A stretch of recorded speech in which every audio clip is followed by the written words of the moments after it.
So today we have the University of Texas at Austin. We have Ms. Wysinger joining us today, who's going to be presenting for us. I'm going to ask everyone, please turn your cameras on, unmute yourselves, preferably at the end. We're going to open it up for some Q&A, but again, you could drop it in the chat box. And importantly as well, make sure you are muted throughout the presentation because any kind of noises can be distracting, okay? So without further ado, Ms. Wysinger, thank you for being here and take it away. Hi, everyone. Thank y'all for having me here today. Once again, my name is Jessica. I am an admissions counselor for the University of Texas at Austin.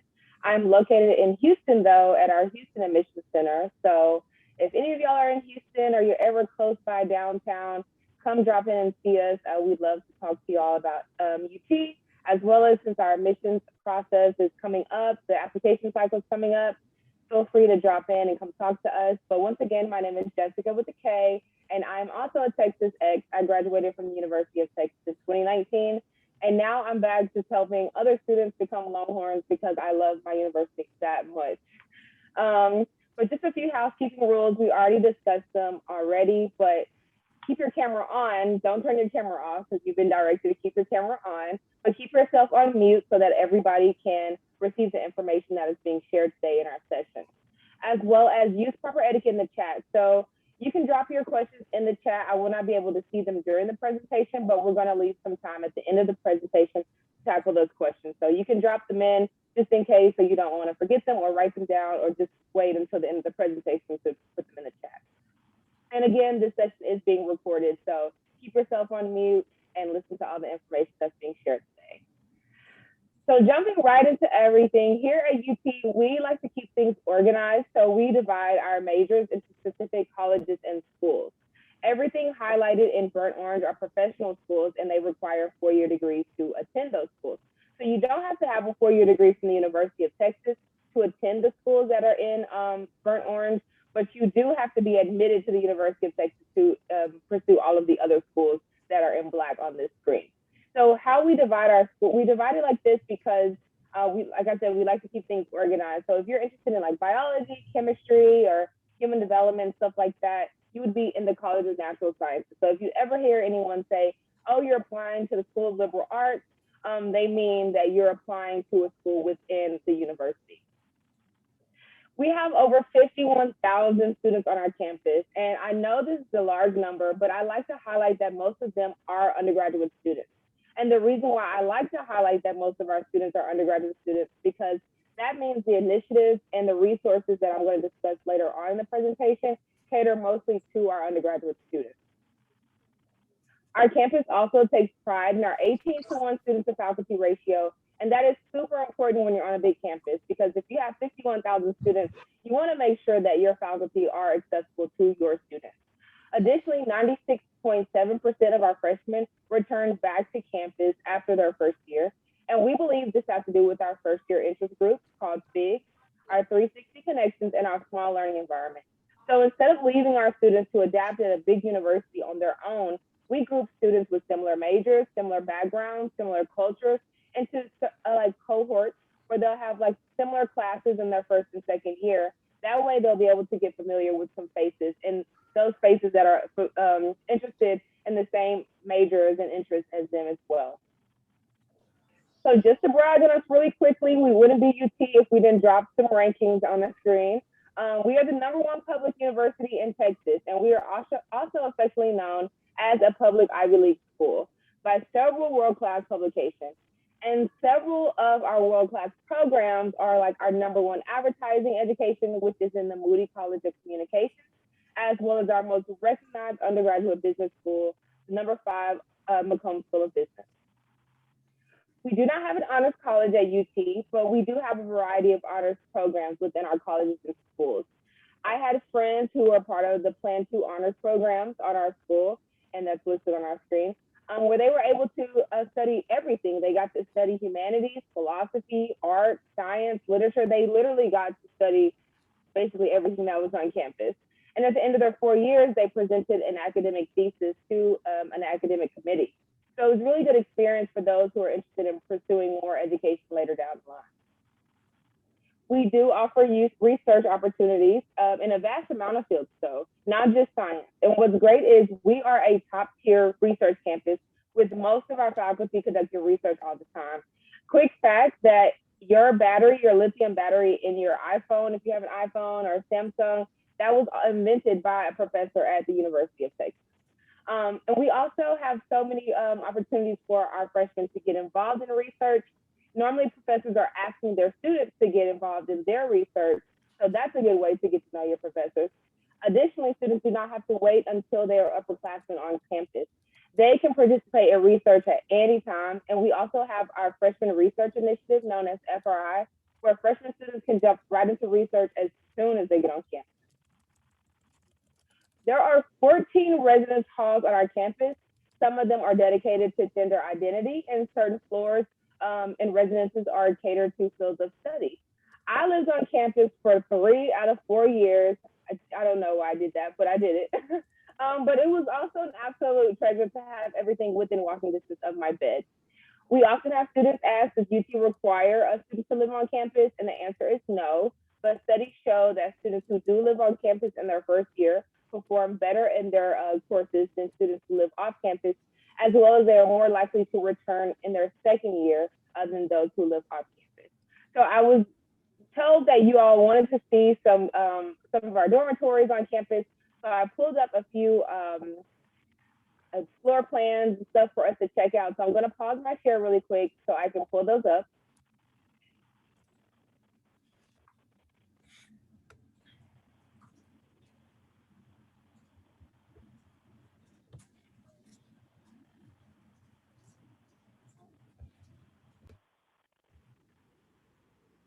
Okay, this is Jester Dormitory. So this is a double room. It has a connecting bath.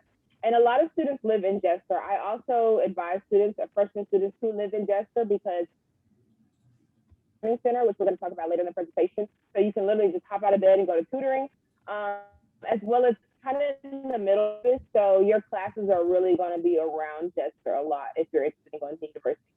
So at the university, we have shared rooms. I know a lot of students are like, oh my God, really? We do not have like single rooms. So you will share a room with a roommate, get a single room. So you would just have this entire room to yourself, but it is pretty expensive. But this is just kind of a little tour of what the Jester dormitory looks like. It has the connecting baths. So if you have any friends, maybe you can try to get the connecting bath, and y'all would basically have a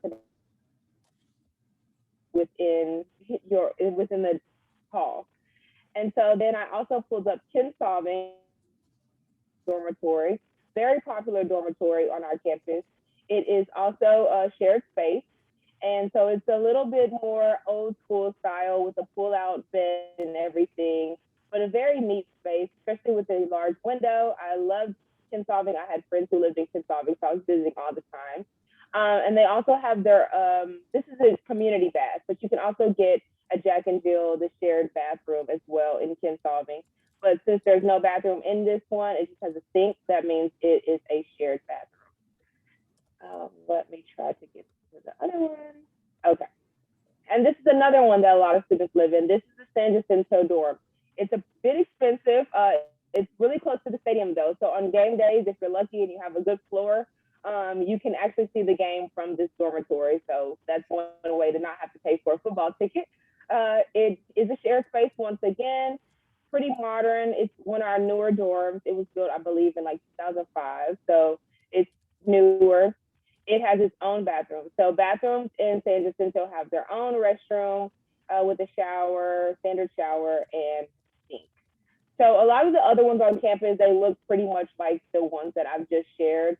A lot of them are more modern than Kinsolving. Jester was like the first one kind of built, so it has been renovated, so it looks more for the dormitory. So let me pause my share again.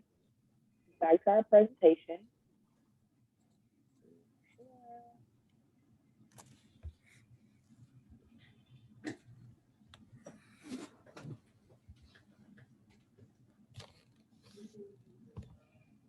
That layout at San Jacinto looks pretty nice.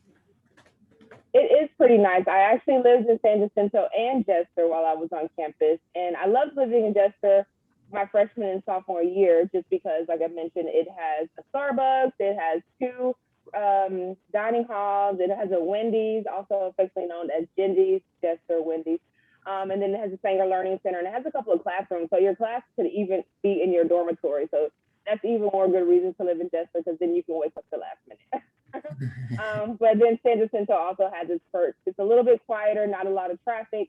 So a lot of upperclassmen, they like to live there if they decide to continue to live on campus. So moving on to our student services, the next few slides that I'm going to cover are going to highlight just a few of our student resources and initiatives, because it would be impossible to cover everything in just this presentation, because everything that is offered at the university could be an entire presentation in itself. But I would like to highlight the Sanger Learning Center. I've talked about it already. It is in the Jester dormitory, so you can drop in for drop-in tutoring, or you can schedule sessions. This is also why we recommend students to live on campus, just because those resources are just right there available to you. And then additionally, we have our Texas Career Engagement Centers. So each college has their own career engagement center, but we have one for the entire university, which is the Texas Career Engagement. So they will help connect you to internships on and off campus. They will help you with resume building. They will even do interview coaching with you. Additionally, as you're approaching graduation, they will help you on the job search. So they will send you jobs. They will help you fill out applications. They do a lot at the Texas Career Engagement Center. I actually really love that office a lot. Because you just go to school, you went to school for 4 years, and you're like, okay, I need to find a job, or I need to get into professional school. So it's very important to have that resource on our campus. And then additionally, we have our Counseling and Mental Health Center. So students, we know that, life gets difficult. Some students, they come from out of state, or they come hours away from their hometown to go to university. And so it's always good to have someone to talk to, someone that can be there for you. So each of our students have 3 free sessions a semester to talk with a licensed counselor. Very good resources. And it was this is very helpful for me while I was on campus. So I'm glad that this is available for our students. And then we have a few initiatives on our campus, and these initiatives, they aren't really academic. They were really just to foster community on our campus. I'm a member of the Fearless Leadership Institute, also known as FLY, and they host meetings for those who identify as female on and off campus, as well as we have off-campus camping retreats, meetings once again. And it's really cool just to connect with other like-minded women or people, that I can kind of relate to on campus. Additionally, once students graduate from the university, they become alums of the programs as well. So they're able to mentor students that are currently on campus, and they can host events. So it's pretty cool that even though I have graduated and then come to the professional side, I'm still able to be connected to campus through these initiatives. There are over 1,300 student organizations on our campus, which means there is something to fit everyone's needs. There are organizations over Disney, there are organizations over medical law, there are organizations over eating hot dogs, there are organizations literally over everything. But if you are still unable to find an organization that you are interested in when you come to campus, all you need is a couple of friends and about $20, and you can register as a student organization on campus. UT is always in the news because of our sporting events, because we like to do it big, win or lose. We offer a ticketing program called the Big Ticket, which gives you access to every single home game for every single campus sport. I would go to class, and when I got out of class, I would see that our nationally ranked volleyball team would be having a game at Gregory Gym. So instead of going to the library and pretending like I was going to study until my next class, I would go to the volleyball game and watch them play until my next class. That was my version of a study break, and it was just super easy to access all of the game by just getting my ID and being able to just drop in all the games. So I definitely always recommend that students take advantage of the Big Ticket. I came to UT as a first generation, small town, only child whose hometown is over 4 hours away from campus. Therefore, campus safety was a huge deal to my parents, as I'm sure it is to all y'all's caregivers as well. So you can reassure them with this slide. Here at UT, we have our own police department that works closely with the Austin City Police Department. We also have SureWalk. So it is a student-ran volunteer program where if it's late at night and you're studying in the library and you're scared to walk to your dorm, or you just don't feel comfortable walking to your dorm late at night, or you want something to eat and you don't feel comfortable walking to Chick-fil-A by yourself late at night, you can order a sure walk. A student will come and they will walk you to Chick-fil-A, they'll walk you back to the library, and it's completely free. Of course, the students. Sometimes it's also Matthew McConaughey picking up students on a golf cart. I had lots of my friends get picked up by Matthew McConaughey. Unfortunately, I was not lucky enough, but it was cool to see them experience that during their college time. We also have our emergency text and email alerts. So if anything happens on, around, or off campus, you will get an email and a text when it has been notified, when the police have been notified of it. And then you will also get a text or email when it has been cleared. We also have our UT night ride service. So we have a partnership with Lyft. Lyft is a service like Uber. And so if your travels late at night are a little too far than walking distance, then you can order a free Lyft ride and they will take you home. They'll take you to Chick-fil-A. They'll take you to a friend's apartment, whatever you need to go late at night on campus. And if you're starting on campus, then you're going off campus. And then we have our emergency siren.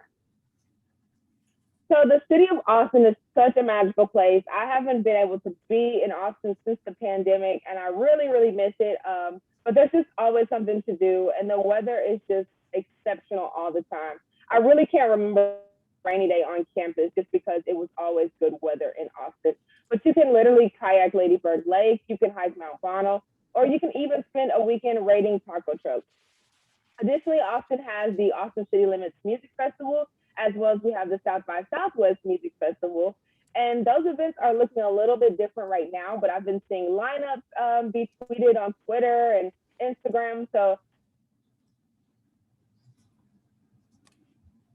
hopefully by the time any of y'all get to campus, we will be able to be back to normal, enjoying these music festivals and everything that the city of Austin offers. So I have a lot of favorite things about UT, but the Education Abroad program is probably my favorite thing about UT. There are so many programs to choose from. You can go abroad for 2 weeks, or you can go abroad for an entire academic year. As a first generation college student myself, I didn't consider studying abroad when I got to campus because I was more worried about getting into college and staying at college. But once I got on campus, it was literally what everyone talked about. I was fortunate enough to study abroad in Cape Town, South Africa, where I was completely immersed in the culture. I had an internship in the community, and I went to the University of Cape Town, as it is a UT sister school.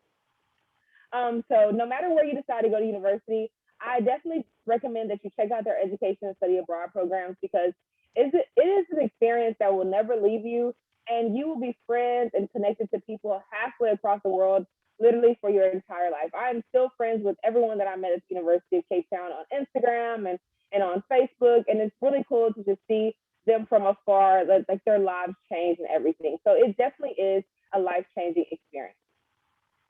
So moving on to some serious topics, we accept one of the two admissions applications, which can be found on Applied Texas or Coalition for College. We do not have a preference of one over the other. It is up to the students to choose which application system works best for them. Coalition for College is normally used for students who are trying to apply to colleges outside of the state of Texas, and Applied Texas is used for those who are trying to apply within Texas. Now, students usually ask, Jessica, what GPA do I need for UT? What type of test scores do I need for UT? What type of service and organization should I be a part of to be a competitive applicant? And each time I tell them, what do you think you need to be a competitive applicant? We do not have GPA or test score requirements. We holistically review every student for admission, meaning that we look at that student as a whole, because we know that students are more than just test scores and organizations. So we want to see if you took advantage of everything that was offered to you in your community and at your school, and that's how we make our admissions decisions. If you are taking notes, this is a good slide to jot down. This is a list of information, but it is available on our admissions website as well. This slide lists our optional materials that you're allowed to submit with your application. An expanded resume is accepted for students who did not have enough slots on the application to include additional information. Letters of recommendations are also optional as well. We accept up to 2 written by non-family members. So this is really important information I'm about to mention. If you are a rising senior, you just finished your junior year, you're going into your senior year, and you're interested in applying to the University of Texas, we have suspended our SAT or ACT test score requirement. So you will be applying for fall 2022 admission if you are a rising senior, which means you do not have to submit your SAT or ACT. You can submit it. It does not hurt you. You don't have to submit it, and it doesn't hurt you.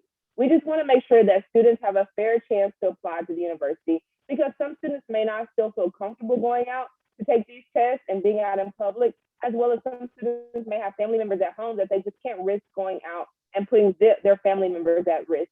So we just want to make sure that all students have a fair chance to apply to the university. Therefore, we suspended our SAT and ACT test score requirements. Here at UT Austin, we do require essays though. On your admissions application, this slide covers the topic SAA, where we ask you to tell us a story of any unique challenges or opportunities in about 500 to 700 words. Then students must answer 3 short answer questions on the application covering their career plans, leadership, more about you, and lastly, your experience, where you can share how any special circumstances may have impacted your academic performance. So if you feel that your transcripts and your grades don't portray who you are and your story, this is a space where the professionals holistically reviewing your application can get to know more about who you are and how you got to be who you are. Some schools also require major specific requirements and additional information with your application. For example, if you are interested in applying to this College of Fine Arts, then you would have to submit an audition tape. Once you complete your online application, within about 24 to 48 hours, you will receive a login and password for My Status. Now, My Status will be your best friend during the admissions process, because we will be able to update you in real time on what information we've received, like transcripts from your high school and what we still need from you, as well as we will have our deadlines on My Status. So every time you check it, you'll know, okay, December 1st, I have to have this in.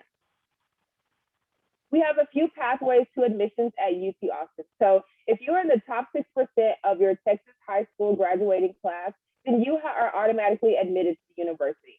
So although you are automatically admitted to the university, which means we'll hold a seat for you, you are not automatically admitted to your major. You will then still be holistically reviewed for your major choice. If we're not able to offer you freshman admission, we can offer you CAP, our coordinated admissions program. So that's when we're not able to offer you freshman admission, but we offer you freshman admission to our UT sister school. So you can go to the University of Texas San Antonio, or you can go to the University of Texas Arlington. And you would go to those schools in your first year for 1 year. You will fulfill a few requirements like a 3.5 GPA. And then if you fulfill those requirements in your second year, you will return to the University of Texas at Austin, and you will graduate as a Longhorn. That's where you will complete your studies. Additionally, we have our path to admission to co-enrollment, known as PACE.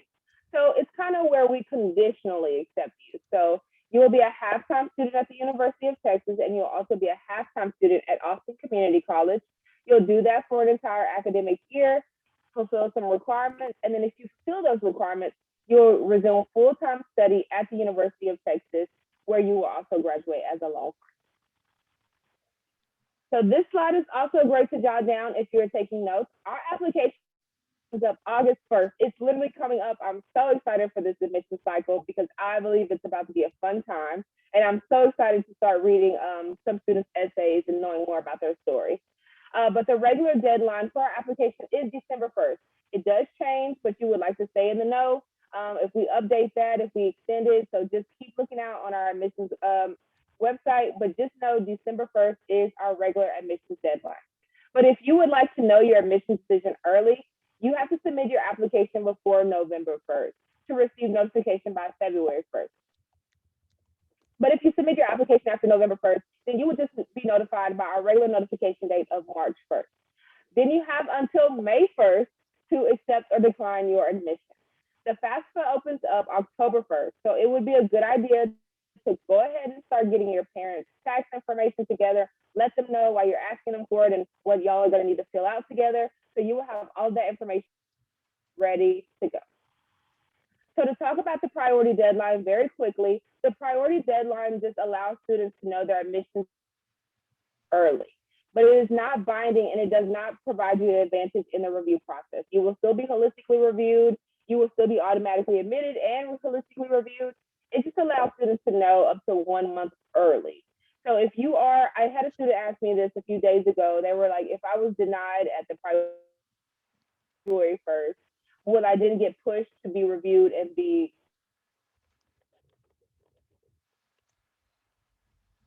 submit your application before November 1st? Your February 1st decision is final. Sorry, Miss Jessica. And so when applying, you don't need to, oh, sorry. Sorry, what was that you said? You had a student ask you what? Sorry, you cut out. Oh, sorry. I had a student ask if they were notified by February 1st, and let's say that they were denied, but they put in before the priority deadline, does their admission then go up until the March 1st deadline to be reconsidered or to get another notification of their admission decision? And the answer is no. So once you receive your answer on February 1st by the priority deadline, like you asked to or you submitted early, to know by the priority deadline, that is your final decision. You don't get pushed to March 1st to get another decision. Okay. Okay. So when applying, you do not need to fill out a separate application for if you're interested in honors.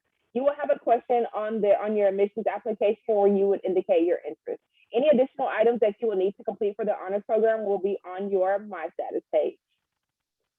Freshman honors applications are only accepted for those applying in the fall. Honors applications are not accepted for summer and spring term. Honors application deadline is December 21st. Once you have access to the My Status system, you will then have access to the document upload system. This is where you will submit your resume, your letters of recommendation, as well as any additional documents like your required honors documents. You do not need an admissions decision to apply for housing. The application opens up when the admissions application opens up. So you would want to fill this out ASAP as housing fills up fast.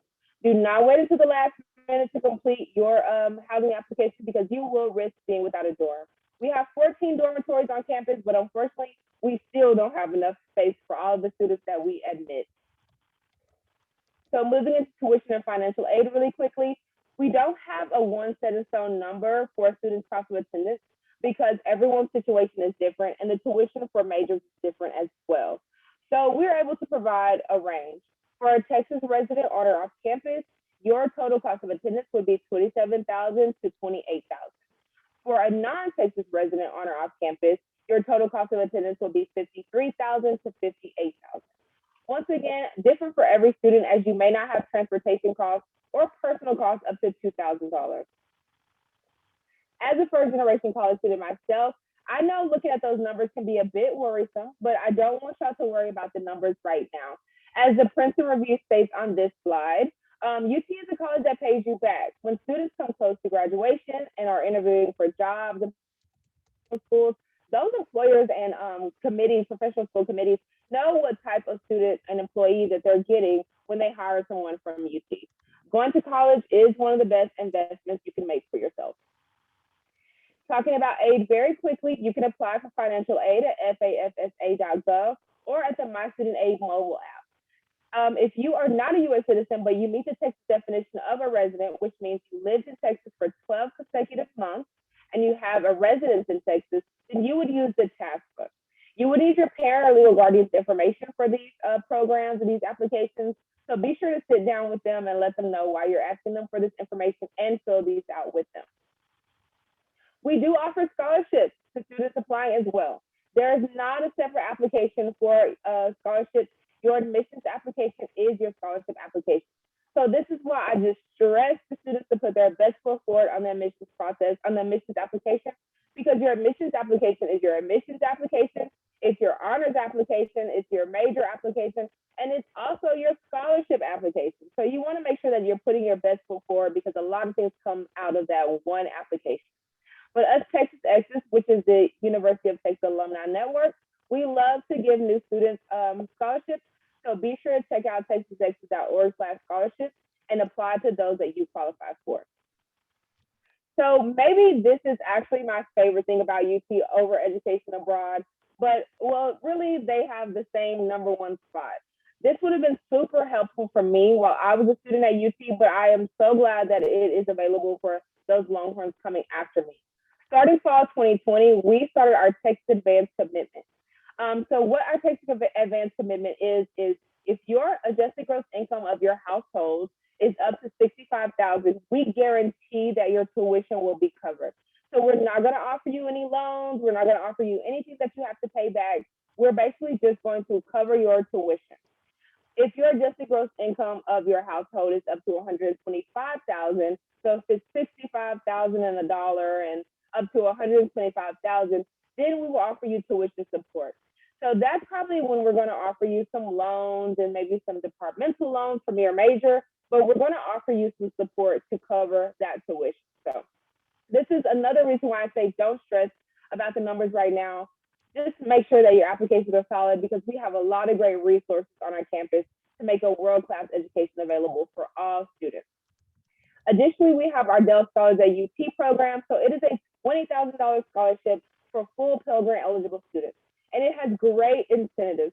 It has financial aid coaching, tutoring and textbook support, a brand new laptop computer. I had so many students get a new laptop computer this year, as well as on-track graduation planning. And it's only available for incoming freshmen. So if you are a full Pell Grant eligible student, you will be considered for the Dell Scholars at UT program, where you will receive all of this stuff. And it's only available for incoming freshmen. So you're not competing against anybody but your incoming freshman class. Additionally, we have our UT for Me program. So it is very similar to the Dell Scholars program, but it is for Pell Grant eligible students. So you don't have to be a full Pell Grant eligible student. The Pell Grant can literally give you $1 and you will be eligible for this program. And it has a brand new laptop computer as well, and it is also only available for incoming freshmen. So I just ranted very quickly about a lot of things at the university, and I still didn't hit on everything that is offered at our school. But why UT? What makes UT so different from the other universities that you are considering? I can only speak from my own experience, but I know as a small town only child growing up in a little country town, I wanted to go somewhere that was going to challenge everything that I thought I knew about the world in my 18 years of life. And so it may be very cliche to say this, but going to college, you definitely do discover yourself. And UT very much gave me the freedom to mold into who I wanted to be inside the classroom and outside the classroom. Additionally, we have Texas extras everywhere. I know for a fact that each of y'all have seen a Longhorn symbol, a burnt orange license plate, T-shirts in Walmart, everywhere. Like, we have Texas extras everywhere. Briefly before the pandemic, I was fortunate enough to be a flight attendant. And so I wore my Longhorn pin loud and proud on my ID badge. And every state I flew to, someone would get on the plane and they would say, "Did you go to Texas?" And I would say, "Yeah." And they would say, "Oh, I graduated in 88. I graduated in 86. And I guarantee you, those were my best passengers, okay? I may be a little biased, but they were my best passengers. They always listened, and they paid attention to my demonstration, the safety demonstration. But our alumni network is just so well connected. And once you graduate from the University of Texas, you will see that they will never leave you alone. So just to wrap this up, that's the end of my presentation. This is our contact information. So be sure to follow us on social media, because we are always giving like application tips, telling students when our deadlines have been extended or changed or anything. So follow us on social media so you can stay in the know with us. Additionally, you can contact us. So if you would like to contact us directly at the Office of Admissions, you can do that. But if you're here in Houston, contact us directly at the Houston Admissions Center, because you probably will get a quicker response as it's a smaller email address, as well as we love talking to our Houston future Longhorns. You can also contact me directly. That's literally what I'm here for. I'm here today to be your admissions counselor. So if the application comes up and you're like, I really need help on this question, or I'm really just not even understanding what I need to turn in, what's on my status page, you can email me or you can text me at this number anytime that you would like to. I'm going to be available for you students. And don't worry about it, because don't worry about texting me, because that's my work phone number. So you're not texting my actual line. But if you're in the Dallas or the Valley, or you have friends that are in the Dallas and the Valley, shoot them this information so that they can contact us as well at their center. So I will open the floor up for questions now and keep my contact information on the screen. All righty. So if you want, Ms. Wysinger, Well, yeah, we'll give you some oh, actually, someone's asking, could you go back to the Dell Scholars slide? Yes, I can. Oh, Let's see.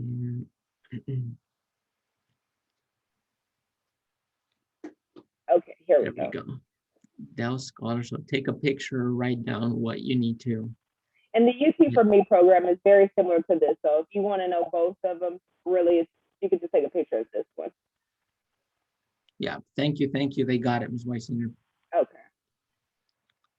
All right, so let's see. Students, get your cameras on right now. I think they got the information. Okay. We're ready for some questions. If you could stop sharing. Thank you. Thank you. And let me actually stop my recording.